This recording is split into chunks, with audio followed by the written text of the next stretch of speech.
Hormuz കടലിടുക്കിലെ ഇറാന്റെ ഉപരോധം തകർക്കാൻ അമേരിക്കൻ പ്രസിഡന്റ് ഡൊണാൾഡ് ട്രംപ് സൈനിക നീക്കം പ്രഖ്യാപിച്ചു. അന്താരാഷ്ട്ര കപ്പൽ ഗതാഗതം പുനഃസ്ഥാപിക്കാൻ ചൈന, ബ്രിട്ടൻ, ജപ്പാൻ തുടങ്ങിയ രാജ്യങ്ങളുമായി ചേർന്ന് യുദ്ധക്കപ്പലുകൾ അയക്കുമെന്നും അദ്ദേഹം വ്യക്തമാക്കി. എണ്ണയുടെ പണം ചൈനീസ് യുവാനിൽ നൽകിയാൽ കപ്പലുകൾ വിടാമെന്ന ഇറാന്റെ ഉപാധി നിലനിൽക്കെയാണ് അമേരിക്കൻ സുരക്ഷയിൽ കപ്പലുകൾക്ക് യാത്ര തുടരാമെന്ന് ട്രംപ് പ്രഖ്യാപിച്ചിരിക്കുന്നത്.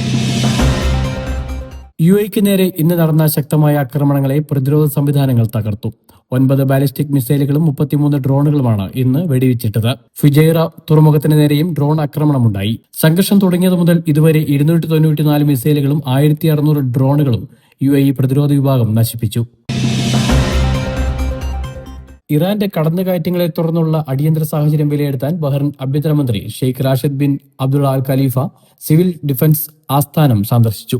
ആക്രമണങ്ങളിലുണ്ടായ നാശനഷ്ടങ്ങൾ പരിഹരിക്കുന്നതിലും പൗരന്മാരുടെ സുരക്ഷ ഉറപ്പാക്കുന്നതിലും ഉദ്യോഗസ്ഥർ കാണിക്കുന്ന ധീരതയെ അദ്ദേഹം പ്രശംസിച്ചു. അമ്പലപ്പുഴയിൽ സ്വതന്ത്രനായി മത്സരിക്കാൻ തീരുമാനിച്ച ജി സുധാകരനെതിരെ CPM പ്രതിഷേധം കടുപ്പിച്ചു. ഇതിന്റെ ഭാഗമായി പുന്നപ്ര പറവൂരിൽ വമ്പൻ ബഹുജന മാർച്ചും പൊതുസമ്മേളനവും പാർട്ടി സംഘടിപ്പിച്ചു. VS അച്യുതാനന്ദന്റെ വീട്ടിന് മുന്നിൽ നിന്ന് ആരംഭിച്ച മാർച്ച് സുധാകരന്റെ വീട്ടിന് മുന്നിലൂടെയാണ് കടന്നുപോയത്. സ്വകാര്യ ഭൂമിയിലെ ചന്ദനമരങ്ങൾ വനം വകുപ്പ് മുഖേന മറിച്ചു വിൽക്കാൻ അനുമതി നൽകുന്ന 2025 കേരള വന ഭേദഗതി നിയമം നിലവിൽ വന്നു.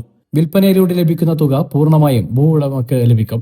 ചന്ദനമരം മോഷണം പോയാൽ ഉടമയ്ക്കെതിരെ കേസെടുക്കുന്ന രീതി ഒഴിവാക്കിയ പുതിയ നിയമം കർഷകർക്ക് വലിയ സാമ്പത്തിക നേട്ടത്തിന് വഴി തുറക്കുമെന്നാണ് പ്രതീക്ഷ.